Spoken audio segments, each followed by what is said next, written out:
Welcome to The Week Ahead, a podcast by SBM Intelligence. I'm your host, Veronica Pana Igube. Every Friday, we explore stories that are shaping our continent. Nigeria's National Security Advisor has announced the arrest of two insurgent leaders, Mahmud Mohammed Usman of Ansaru and Mahmud al-Nigeri of the Mahmud Group. In a separate development, the Nigerian Army has approved a major redeployment of senior officers to boost the fight against insurgency. Could this move signal a turning point in Nigeria's security strategy? The US has approved a $346 million arms sale to Nigeria. Meanwhile, Nigeria has vowed to impose reciprocal visa restrictions on American citizens in response to the US newly introduced stringent visa rules. How will this mix of military cooperation and diplomacy friction shape US Nigeria ties further? Finally, the US Senator Ted Cruz has urged the Trump administration to formally recognize Somaliland as an independent state. Would US recognition of Somaliland reshape the geographical balance in the Horn of Africa? Joining us today for insight is Confidence McHenry, security analyst at SBM Intelligence. Welcome, Confidence. Hey, very good morning. It's great to be back here. It's always great to have you on the podcast. Mm. Let's start with the arrest of insurgency leaders and the army redeployment in Nigeria. How significant are these arrests in the broader fight against insurgency for Nigeria? Oh, they are significant. So, to the certain degree that the Nigerian government says they are. So, last year, I think 2024, the strategy of the Nigerian security forces was one that could be described as smiting the sheep. So they deliberately targeted the leaders of the bandit groups in the northwest and in the north central. They scored a few wins, but the major scalp that they could have gotten in terms of the most popular leaders of the bandit groups in the northwest. I'm talking about Bello Turidi as well as Dogo Gide in Niger State. They were unable to. So there were multiple reports that Dogo Gide had been killed. Some say he was injured. All the same, at the end of all of these speculations and counter releases, we found that Dogo Gide may have been injured, but is very well alive deep in 2025.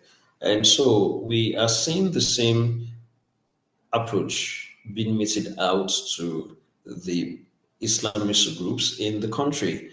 So, in the past few weeks, they have said that they've arrested the guys that are running both Ansaru and Mahmuda. But I would like to give a little bit of background to both groups. Boko Haram may have started officially in 2009 when Mohammed Yusuf was arrested, but in terms of the attacks it launched, it became a national force as a terror group in 2010, 2010 and 2011. And in 2011, they bombed the UN headquarters building in the FCT. And they continued like that until 2012. So 2012 was the first time the group splintered. And the group splintered because the Fulani guys who were under Abubakar Shekau's control felt that it was too jingoistic, it was in favor of his Kanuri ethnic people, and felt that it wasn't really fair to the Fulanis. So the Fulanis pulled out of the group and then headed west to the northwest. So that group that pulled out of the main Boko Haram and the West is became known as Ansaru. But their full name is, I think, Defense of Muslims in the Black Sudan or something. Ansaru is something along that line. So the leader was known as Khalid al-Banawi. So al-Banawi and his men moved to the northwest and settled mostly in the north central areas of Kogi, tried to create cells around Kaduna and all Kaduna, the FTM, and just that triangle basically. So one of their biggest scalps that is called in the open years was the attack on on a Nigerian Army contingent that was preparing for a peacekeeping mission in Mali. That was in 2013. They killed them, and that was how it became prominent. It became to national attention. So they were quite active in around the north central and the northwest till about 2016 when the DSS arrested their leader Khalida Benawi in Lokoja. And so ever since then they've been popping in and popping out. They haven't really fully died. So, but very key thing to note is that when they left Boko Haram, they pledged allegiance to Al Qaeda. So they were the dominant Al Qaeda faction. They were the most relevant Al Qaeda faction in Nigeria.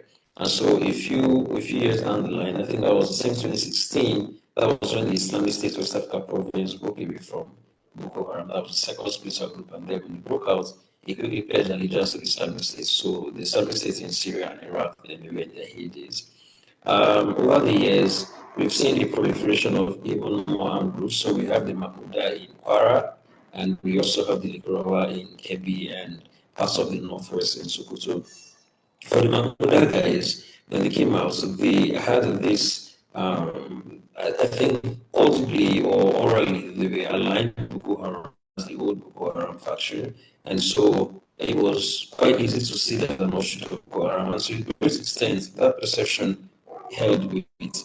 And so the arrest of these guys now, which just to a certain extent is the continuation of the front against Boko Haram insurgency by the Nigerian security forces, and I think this is a win.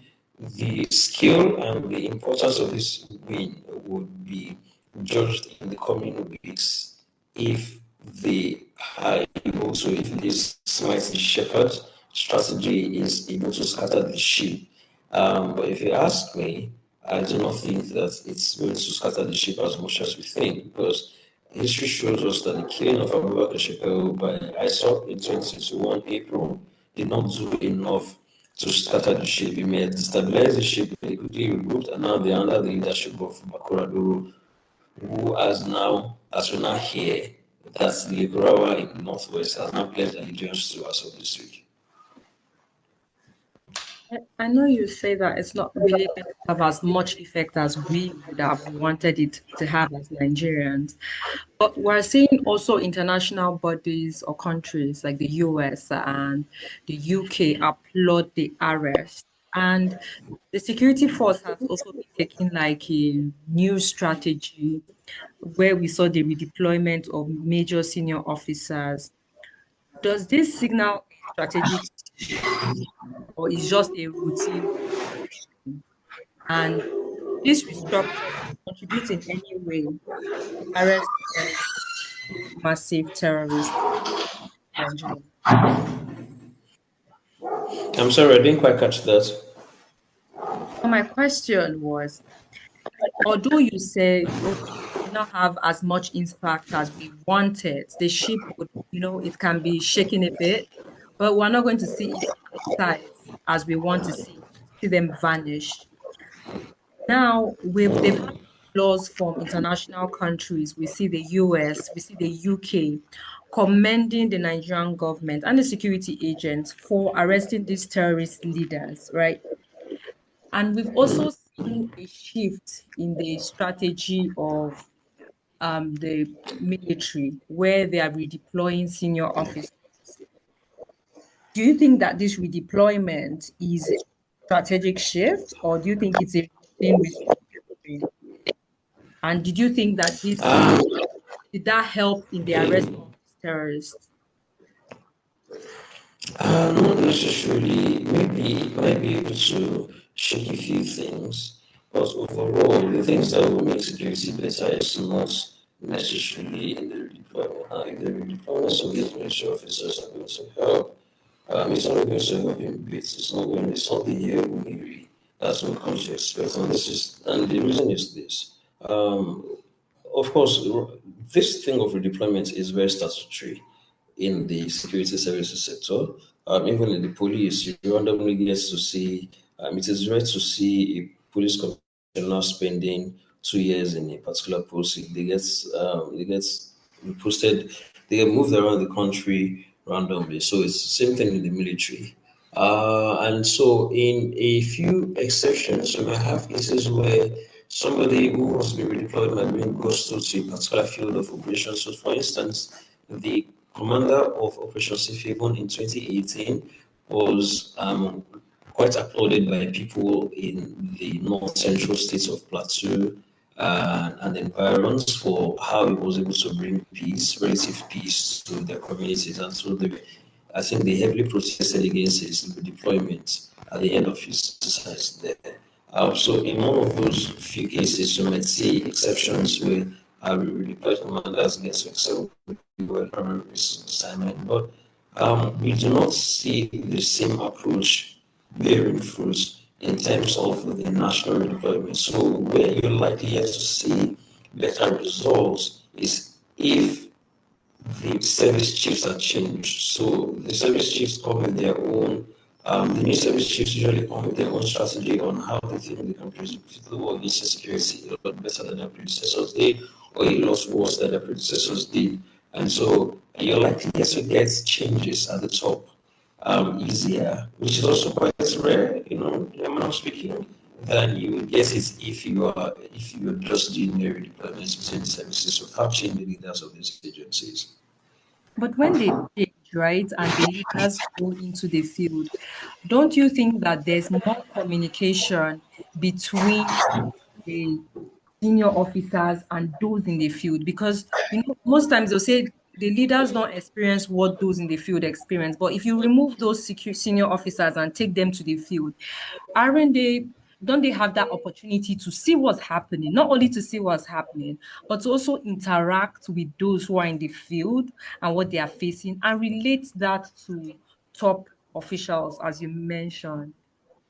You give them so much credit, and I applaud your optimism. Unfortunately, it doesn't work that way. Yes, many a times these issues, as they relate to the exact status of things in the field, they get to the higher ups, but changes are really slow in coming. Let's not forget that the military is part of the Nigerian government bureaucracy.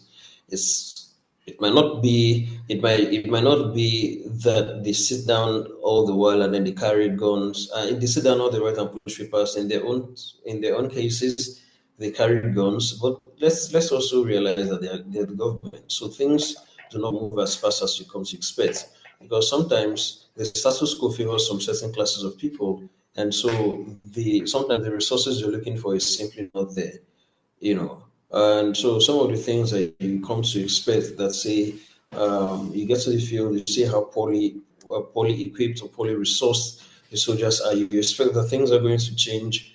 It depends on the personality of whoever the leader is. If the person is really that willing to change things on the ground, he might be willing to change it. But more often than not, it's not something that you get to put your hopes on. If it was something that was that means in terms of changes coming on the ground to see things for yourself and then changing things whenever you get back to your base, I think we'll see a lot more difference in the way the war is being prosecuted and some of the complaints that the soldiers on the ground are complaining. But the sheer proliferation of these complaints and pictures from the front lines, it just tells you that the more things change, the more they remain the same.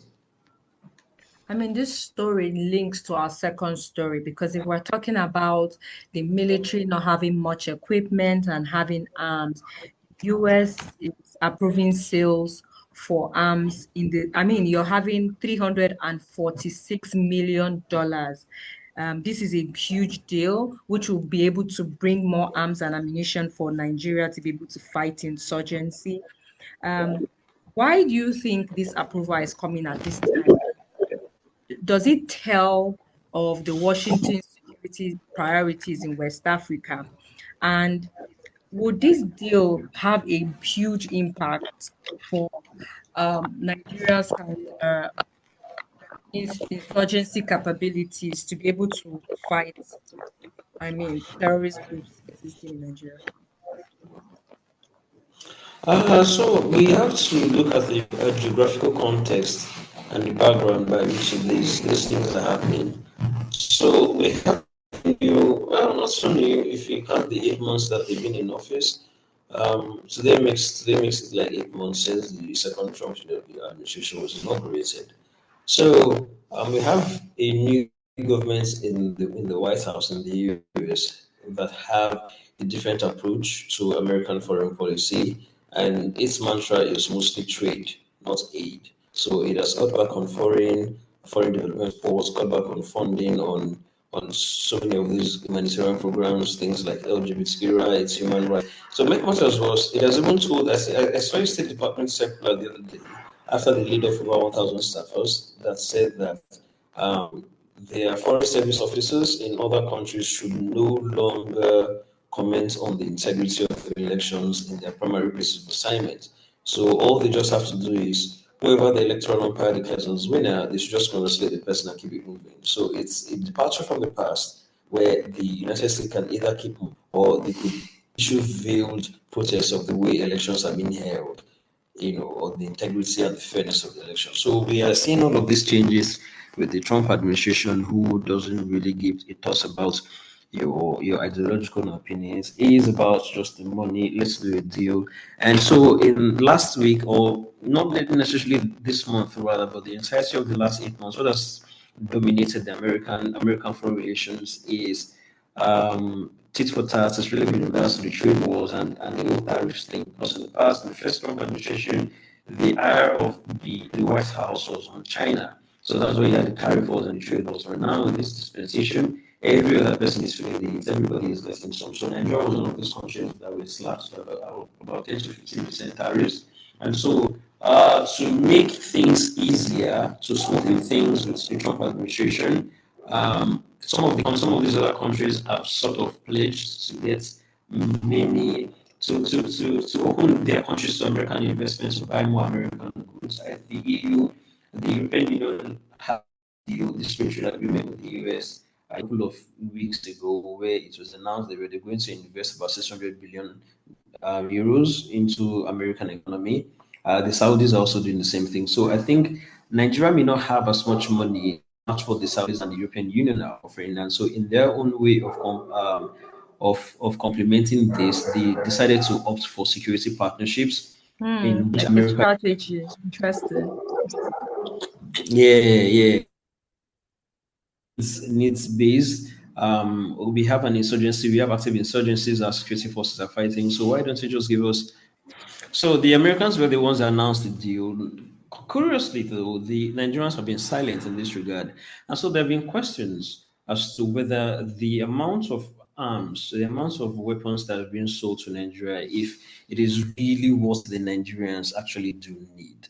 I've taken a look at some of the bombs that have been given to Nigeria. So they are heavy duty bombs. These are not your normal rockets or super tucanos and the likes. We have things like GBU 39, we have BBB small diameter bombs, we have Hydra 70 rockets, and and such like. And so there is actually a concern, especially from my own part, that the kind of security threats we're dealing with is not commensurate with the kind of bombs that the US is giving to Nigeria. So we have insurgencies in the northwest and north central, in the northeast, and the scale of the munitions that have been offered to Nigeria seems a little bit excessive, and it might risk of waste and misuse. Given that as a country, we've had past logistical difficulties, so we have in our air, we use aircrafts like Chengdu 57, we have JF-17 Thunder Block 2, and we have the Embraer EMA, and as well as the Super Tucanos. So on their own part, the Super Tucanos can deploy GBU-39 bombs, but the F-7s and the JF-17s are designed for air-to-air combat, which means that they are less suited for heavy bomb loads. In addition to the pilot training and maintenance issues. So when we talk about air-to-air combat, we're talking about a conventional warfare. So country A versus country B, both of them having air forces who can compete for the skies for superiority. The people we are fighting in Nigeria do not have air forces. At best, what they have are homemade drones. So I am deeply at a loss for the kind of weapons that are being delivered, if they are really, really fit for purpose, if it is not that they are going to be just left to be rotting while we have simply wasted money on it. So we have seen the deployment of the GBU-39 bombs in symmetric warfare, like I said previously.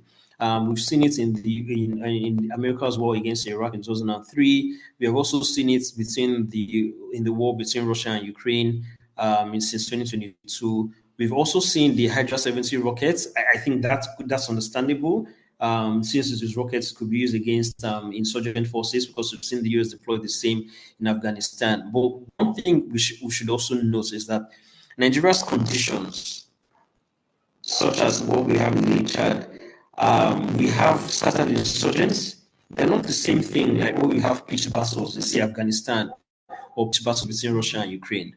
And so this I don't know, for some reason I'm deeply uneased as this deployment. And I can tell you for a fact that if we manage to muster the money to pay for this thing, which should also add that it's not being delivered immediately. I think it's a future sale. It's just been agreed on for now. That I don't know. I really do not know. There has to be a justified way of using it, so we don't really do not lose the money. Yeah, I agree with you. It has to be justifiable. But on this one hand, we're seeing the American government stretch their hands to kind of give us a deal with their arms. But on the other hand, we're also seeing they have placed heavy restrictions, visa restrictions on Nigeria. And the Nigerian government is threatening with these visa restrictions. Do you see this straining our US-Nigeria relations? Or do you think it's just diplomatic posturing? And how can we just balance it?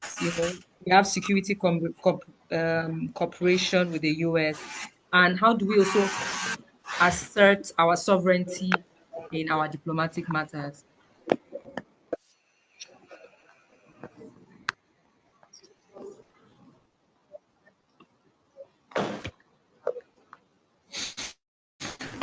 So, like I was saying previously, when I was talking about the arms deal, is that we're no longer seeing an America that was, should I say, you will stay back and then absorb all of the things that you absorb. The other day, I was seeing a clip of season 1 of The Crown, which was this called, as monarch of the UK, till death. And then a meeting, there's the Trust matters. So in one of those things, he was trying to inform the Queen that he was having a meeting with President Eisenhower on the matter to deal with the Russians. So the Soviet Union had this problem, and then Stalin had died at that time, and Churchill was afraid that the Americans were a rising superpower which did not really know how to handle global affairs, and he felt that they were too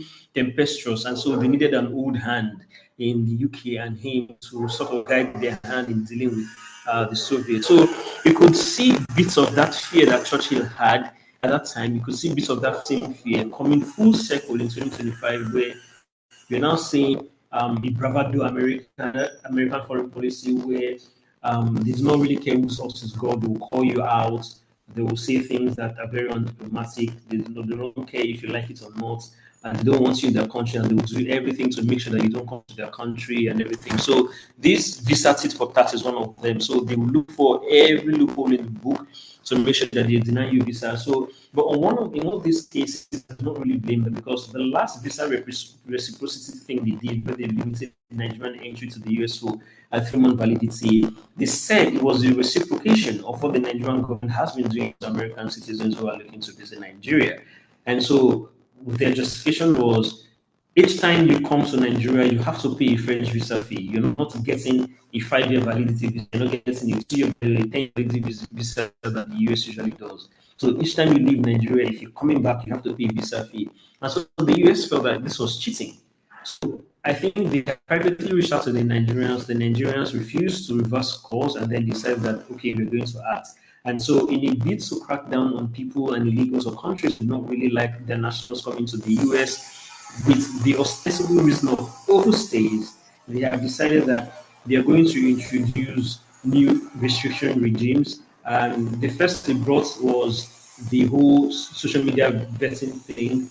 I think this year wasn't the first time they brought that policy, it was in 2019. But I think enforcement was low, but this time now, given the protests at Harvard University, at Columbia, at the start of Israel's war with Hamas in Gaza, and the rise of anti-Semitism on American campuses, they have decided to enforce the rules a lot more tighter than they naturally would, because they felt that foreign students were at the forefront of leading the protests on campuses, which they actually described as an insurrection. So what they're going to do now is, unlike the past, where I think early this year when they introduced the whole social media vetting history for visa applicants, this one, your own stuff is going to go back like five years. And there's also the one where they said they were going to report about 6,000 people, 6,000 students, which they said they had identified were part of insurrection or people who had criminal convictions or criminal records in the US. So the Nigerian government said that they were going to do a reciprocation. So they haven't told us how they're going to do that. They haven't told us when they're going to do that. They only said they're going to reciprocate. And I would also think that this may not be unconnected to Nigeria's refusal to be a third party, to be a country to one of the third party agreements where America can settle illegal immigrants and um, give the money to these countries and resettle them, or they find their way to their respective home countries where they came from. So some African countries stepped up to take the deal, Rwanda being one of them. Nigeria refused. Tuga even went on TV to say that we are not going to that. I'm talking about the foreign minister now, Yusuf Tuga. Said it's not, Nigeria is not going to be one of those countries. So in a certain way, it could also be as these new visa regimes could also be America's way of getting back. So getting back at Nigeria for refusing to sign up for the deal. They've also tried to punish other countries for doing the same. So this could just be interesting. Okay, let's move over to our final story where the push for the recognition of Somaliland is increasing by the day. And we've had like the US Senator Ted Cruz calling for Somaliland's recognition at the moment. Why do you think he is pushing for this recognition? Is it for the interest? Do you think it's for the interest of Somaliland or for US interest in Somaliland? So for this kind of things, you have to first of all look at it from the American point of view. So the Horn of Africa, where Somaliland is, and East Africa is, in some ways, people would say, and the Americans that are critical about this would say it's colony of China, given the extensive Chinese interest there. There is a Chinese military base in Djibouti. I should also tell you that Djibouti is one of those places where you have the basically is the answer of any power who wants to set a military base is the Chinese, the Italians, the Germans. The Chinese have beaten the Americans to many in the Horn of Africa, and so they quite haven't done the same to Somaliland, which is not independent at the moment. It is under the sovereignty of Somalia. And so, unlike the federal government in Mogadishu, Somaliland seems to be a lot more stable. It has a democratic system where they have peaceful changes of power every few years. It basically is stable, politically and economically stable. And so it has been fighting for independence for years. And so the American thinking here is this: to improve American presence or to reduce dependence on forces in the I think in the Eastern Mediterranean, where you have a lot of shipping that's going through. I think just around the Strait of Hormuz, you have about 20% of the world's shipping or world shipping passing through that, and that's a very big choke point.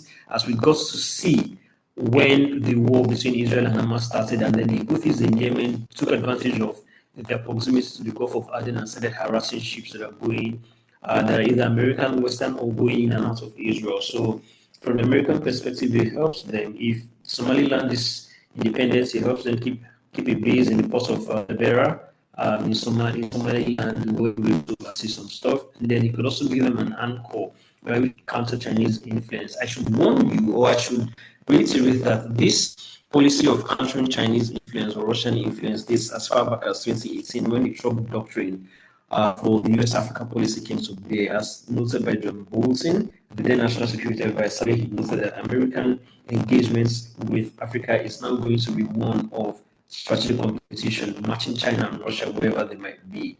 So the Trump administration, the second coming, has continued the same policy. And so for the American perspective, Cruz said, it's not about countering China, it's not about playing the same stuff and competing with China on equal grounds to gain an upper advantage, and to also have a base by which it could secure shipping lanes, yeah, that's if it's still interested in maintaining a presence in the Eastern Mediterranean.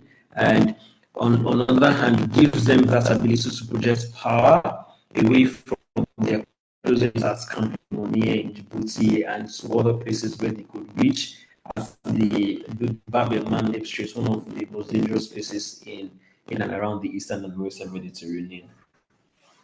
And finally, before we end, my last question. If the US does recognize Somaliland, Veronica? yes, I can hear you. I said, if, can you hear Hello, me? I didn't get you. I said, can you hear me now? Yes, please go on. Okay, so I was saying, if the Yes, US go does on. recognize Somaliland, what effect is it going to have, especially in the region itself? Do you think it's going to cause instability? Yeah. Other countries will follow suit. So this morning, on my way, on my commute, I was listening to a podcast. I think that was the rest of politics series, and one of the hosts, I think that was Mr. Stewart, who used to be a government minister and he ran for prime minister in 2019, or the leader of the Conservative Party. Was like, other countries should, if the US is mulling the idea, because the Trump administration said, Trump himself said that he's thinking of the idea. If the Americans are going to do it, why don't you do it first?